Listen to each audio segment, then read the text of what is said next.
Ladies and gentlemen, welcome to Plat Gaming and welcome to the new year. I hope the holidays treated you well. 2026 is most certainly going to be your year, of course, just like, 2025 was everybody's year, of course. In today's episode, we are talking about one Juri Han.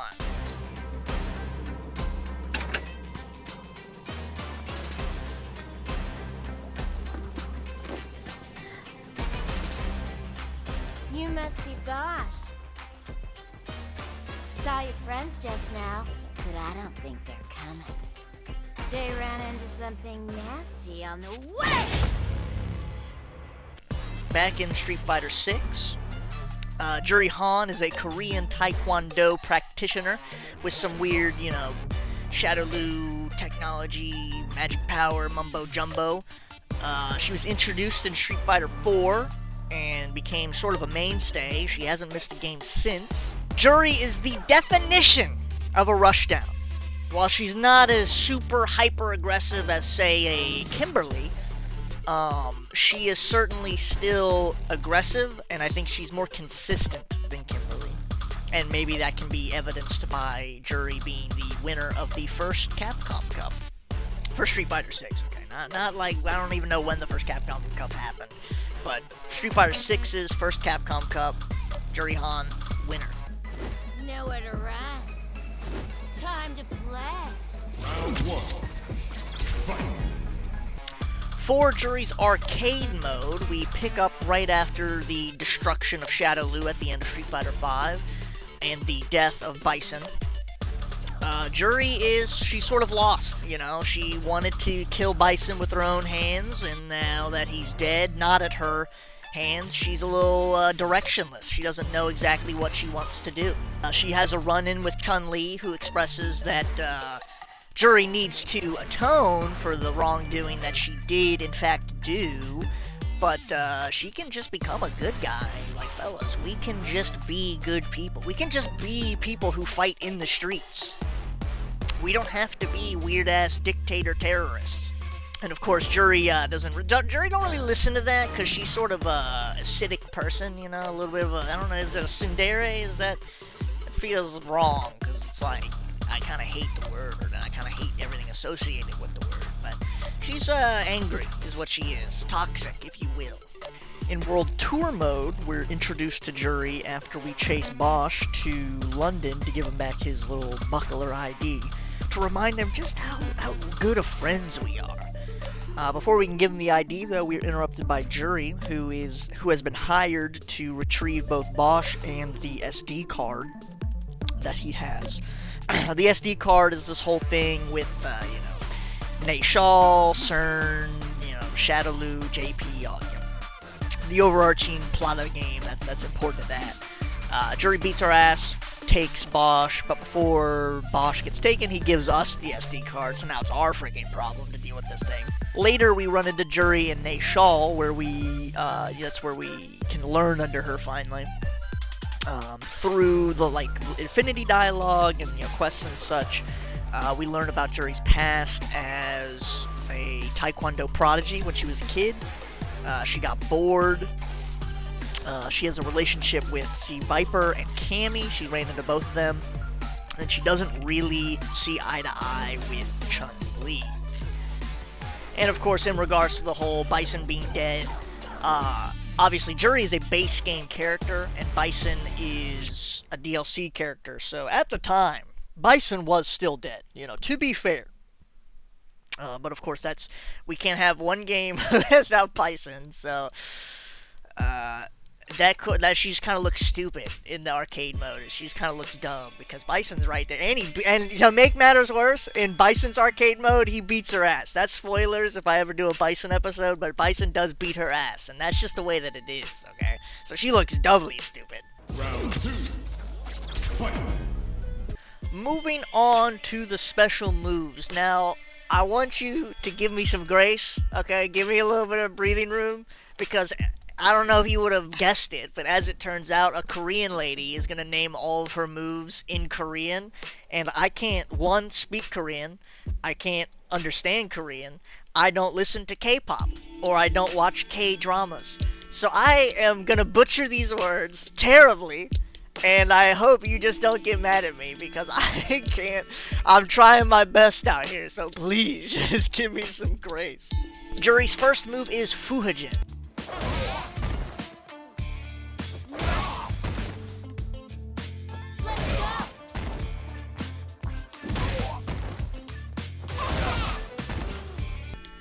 Now, Fuhajin is a very important move, alright? Because every time you do the move, you're going to get a stock of Fuha, right?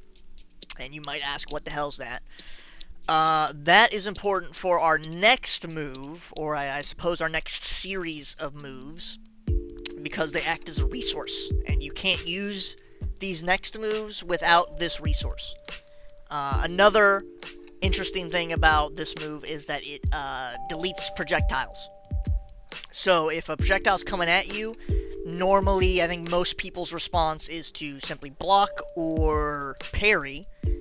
It might be in your best interest to Fuhajin it to get rid of the projectile. No damage to yourself, no damage to parry meter, and to get a stock, because you can get rid of the projectile and then answer with, we're gonna get into the next move, a low projectile of your own, and now you can start to walk up. And this is where we're getting into zoners are scared. They're shaking in their boots. Juri's next move is technically 3 moves, and this is not a Cammy hooligan situation where it's like a stance. She just has 3 separate moves based off of if you do a light, a medium, or a heavy. First move is Saihaso. Please, I'm begging you. And this is the projectile. So if you have a stock of Fuha and you do the light version, right, quarter circle forward light kick, you get a projectile. Now what's interesting about this projectile is that it goes along the ground.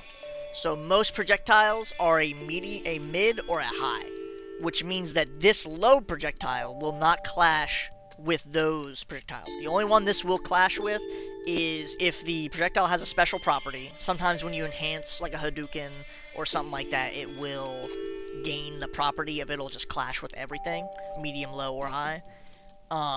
It also probably gets eaten by supers and that kind of stuff. It will clash with Terry's projectile, because Terry's projectile is a similar goes along the ground projectile. So the idea here is that you use your low projectile to put pressure on the zoner, because it won't clash with their fireballs, which means if they throw a fireball, they're not safe from what's coming at them. So they have to either block, jump, and that gets into whole whatever you want to do to get in. The next move is Enketsatsu. Again, please. This one is quarter circle forward medium kick. This is an overhead that uses a Fuha stock, and it has a unique property in that it can't. Let's say somebody does a low, a little crouching medium kick, a little sweep action. You will jump over it. It's also an overhead, so crouch blocks, beware and all that. And the final move in this little trio is the quarter circle forward heavy version, which is Go Ohatsu. Again, please. These names have to calm down at some point. Now this one is it's because it's the heavy, I think this is probably obvious, this is your bread and butter, this is what you want to do damage with. So if you have the option out of any 3 of these to do damage with, you want to do this one. Now also this is for all 3, right? A little special interaction with all 3.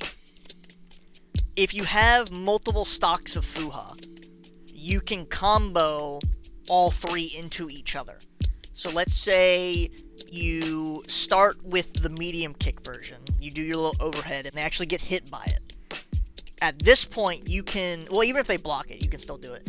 You can use another input and another stock to do either the light kick version, which is the projectile, or the heavy kick version, which is the damage. And again, if you can once again cancel any of those 3 into another, or any of those 2 into another version, whichever ones you aren't using. So like for example, you can't do the heavy kick version into the heavy kick version. It has to be heavy kick into medium kick or light kick, and then from there you can do the other two, whichever one you didn't just use, if you have multiple Fuha stocks.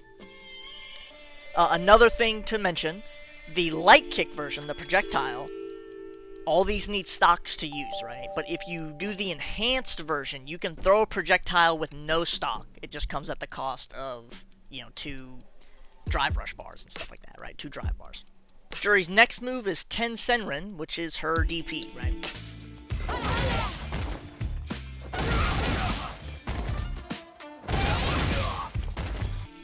Her DP, very good, a little misleading, right? It looks like a little pinwheel here. It looks like the hurt box might go all around her. It just is in front of her.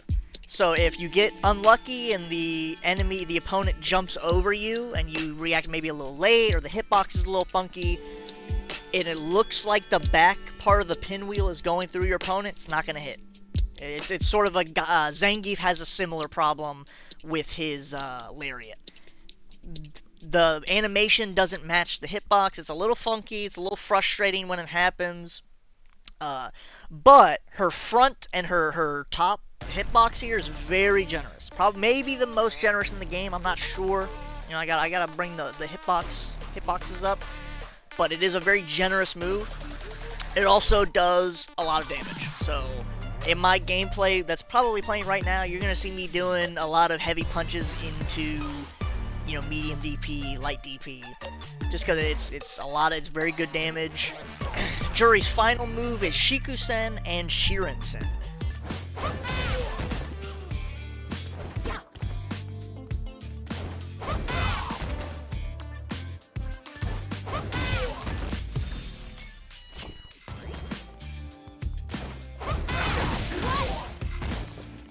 Now this is her dive kick.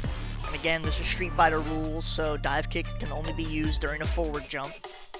Maybe a neutral jump if it's enhanced, This has an interesting property to where if you hit the initial dive kick, and then you press kick again, this is only on hit, it doesn't do this on block, you do additional damage. Because Juri's dive kick, from what I can tell, works a little bit differently than like Cammy's or Jamie's. To where when Cammy or Jamie hit a dive kick, they now go into their little combo route. Juri's dive kick, as far as I know, does a knockdown. Right? Even if you don't do the additional thing, it does a knockdown. Which means that you're not going to get a full combo. Maybe you can do a juggle state, so maybe, because they do get knocked down, but they're in the air for a little bit. So maybe it's a juggle state. Maybe you can go instantly into enhanced DP, or maybe you're level 3, you're level 1, that kind of stuff. But if you want maximum damage from just a dive kick, nothing special, you just press medium kick, or you press any kick on a successful dive kick hit, and you get free damage instantly. So it's a little less versatile, but is way more easy to use. For Juri's special moves, her level 1 is Sakai Fuhazen.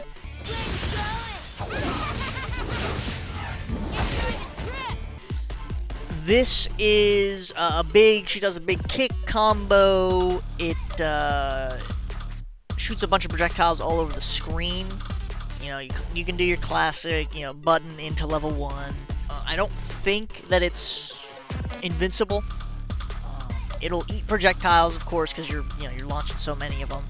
If you have a Fuha stock, you can make this more powerful, right? If you hold the button. It also works. It's kind of an anti-air, not really an anti-air, but what I mean is, like, if you do a combo and your opponent kind of ends up pretty high in the air, you can angle the level 1 so that it will hit in the air. Like it sort of trends upwards. So don't worry too much about people falling out of the combo on your level 1 if they get hit, mid-level 1, because it can go up. Juri's level 2 is the Feng Shui engine.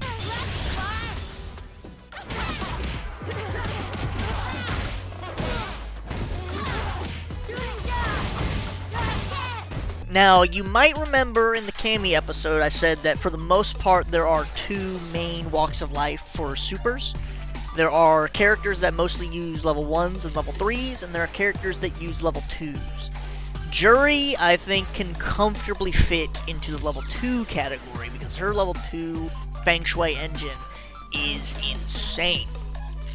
What Feng Shui engine does is that when you activate the move, you can cancel normal moves into other normal moves, and that they could not normally do. So for example, hopefully I can find some footage, because like I will not be able to do this justice, just in my little demo that I do.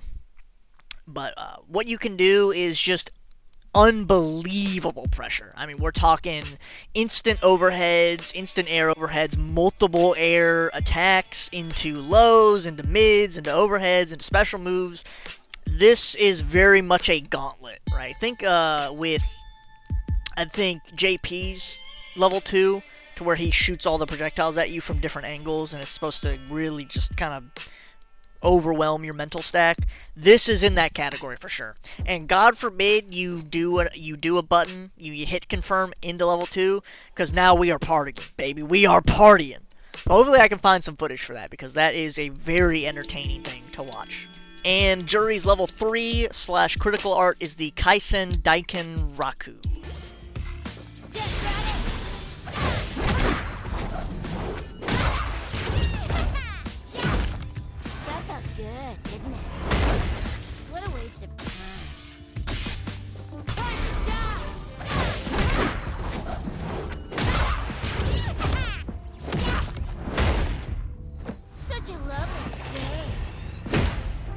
Getting started. Again, please, the themes are, they have to be getting easier at some point. Nothing super special about this level 3. It has all the usual properties. Invincible on wake up, does big damage if you use it after an attack. Just use it like every other level 3. It doesn't necessarily have any super special properties, like Cammy's did, where it can go full screen through projectiles and stuff. Because this is invulnerable, it can go through a little bit of projectiles, and you have a little bit of range, because, you know, she does kick her foot out pretty far, but you're not doing this to counter special moves, or, you know, projectiles across the screen like you're doing with Cammy. Nothing super standout about this level 3 utility-wise. It's just big damage, or a invincible reversal. So use it like you would anybody else's. Final round. Fight! Now, what does Juri gameplay look like? What it looks like is rushdown. You should be initiating most encounters. You're fishing for your crouching medium kick drive rushes. Juri's drive rush, very good. It's super fast, covers a lot of distance. Unlike Cammy, Juri has an overhead. It's forward medium punch. So you can drive rush into low, drive rush into overhead, drive rush into grab. You have the full range. Just Juri's forward dash without drive rush is very good. Very fast, very long distance. So even sometimes when you're in that neutral game that's maybe a little bit outside of medium kick range, you're not really fishing for that, you might be able to, if you think the opponent isn't expecting it, just dash up into their face and grab. If you're fighting a zoner, you want to walk them down. You want to destroy their projectiles with your Fuijin, send out a projectile, and just walk them down. Keep a lookout for jumps over your projectile, because that's where your DP comes in. Maybe you want to do... Juri has an air grab, so maybe you want to do the air grab if you're not comfortable with the DP. Something you might see if you watch pretty high-level Juri gameplay on the regular, something you might see is whenever a Juri gets knocked down, they might use a stock to do a little projectile while they're on the ground. Now, the reason that they do that, right, there's a couple reasons. Number one, if they wake up with a level 1 super, most, not all, but most level 1 supers are invincible to regular attacks, but not invincible to projectiles. So sometimes you'll see a similar playstyle with like Ryu's or Akuma's, is that they'll throw an Oki fireball, because it'll catch supers, right? Especially on if they're burned out. Because obviously DPs, for the most part, will go through a projectile, and you know, then we're back to neutral.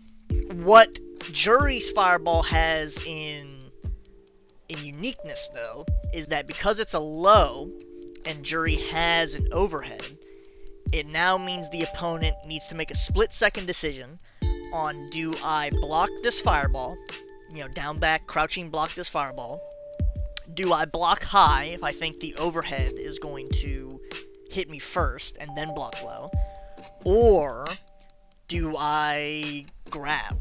Because obviously, if you're going to grab, you have to do the grab first. Because if they don't do the grab first, you'll still be in block stun and the grab will whiff, right? So if you're gonna grab. But if you're gonna block, then you have to make the decision of low or high. Overall, I think Juri is in a very good spot right now.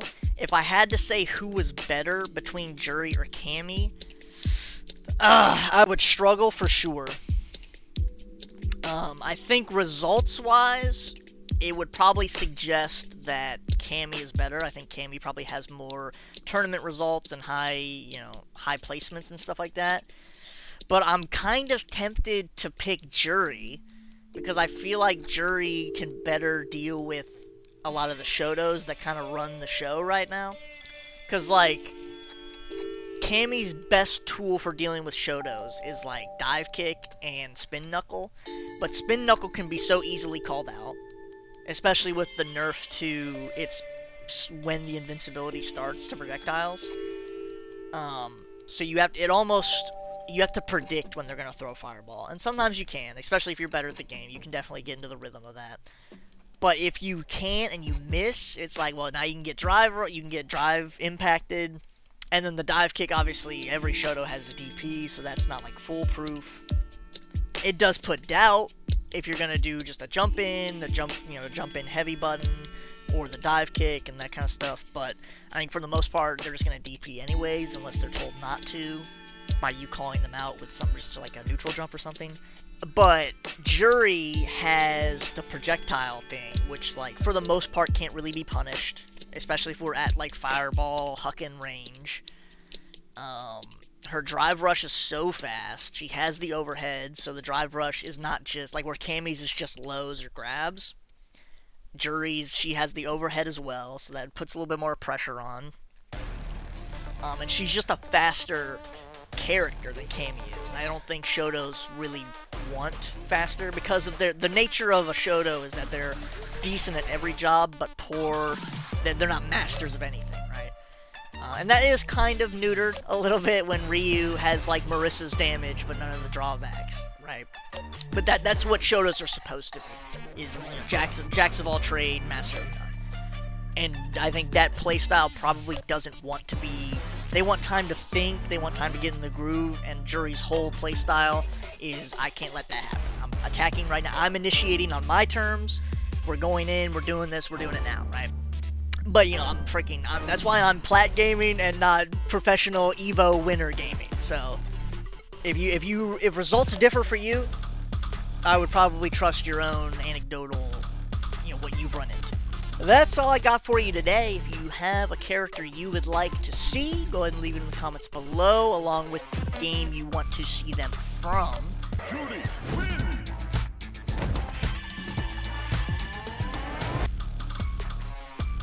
Dude, playing Juri for this video to get the footage and stuff like that has been so freaking good, right? I've been struggling in Diamond as Cammy for a hot minute because I don't think I'm at master level yet. I think there's stuff I need to work on for my gameplay just to get more consistent, right? I think I have a lot of the right ideas, I just need to apply them more consistently. But playing as Juri in Platinum has been so freaking easy, it's insane. Everybody just walks backwards, right? Nobody wants to engage, which is exactly what Juri wants. Like, she wants to start every engagement on, like, her terms. And while, like, Juri doesn't have the damage of, like, let's say Ryu or Marissa, I'm still finding tons of openings because they're walking backwards because they're scared of the unknown, right? That's why you see that playstyle so much, because they're scared of the unknown, and it's easier to react defensively than it is to initiate, because initiating brings risk if you're not careful, because there's ways to get rid of that risk. Like, it's not like I'm going around throwing out dive kicks like a psychopath, right? Stuff has to be calculated. And then I started noticing that I'm experiencing this freaking walk back gameplay in every single game. I'm playing Grand Blue. I got Narmaya's walking backwards. What is Narmaya's like borderline rush down character? Why is Narmaya walking backwards? You should be harassing me.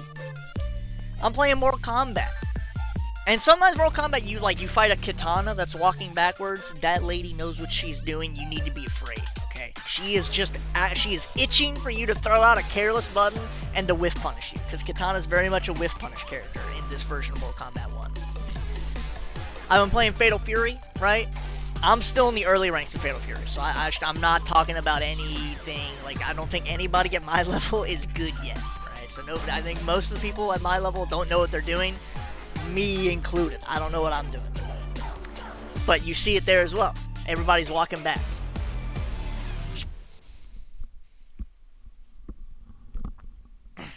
Walking back is a fine strategy up to a certain point. Because when you're in the super early ranks, you can just walk backwards and let people hang themselves. They'll get frustrated, they'll do the unsafe moves, they'll let you do your big punish combos and stuff that you probably practice. Once you get to like that mid-rank, getting towards higher ranks, walking backwards is a liability. Because you need to show the opponent that you are not willing to just let them do what they want to do. Like, I'm going to get in your face sometimes, I'm going to make you uncomfortable. Because you just walk backwards, you give them all the space they need all the time. They have time to formulate a game plan, right? And you're reacting. So I can just... What do I think you're not going to react to? Let's do a little medium kick, crouching, medium kick, drive, rush, grab. Let's see how you react to that. Oh, you didn't stop me? Okay, I'm just going to grab a bunch until you either, enhance DP, or you throw tech, or you jump, you punish me, or whatever. Until you show me that you're going to react to the grab, I'm just going to do what I have to.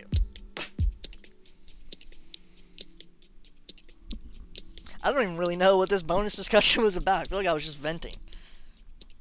I mean, yeah, let me know. Do you see a lot of walking backwards? How do you deal with it? Is it frustrating? Do you like it? Do you walk backwards?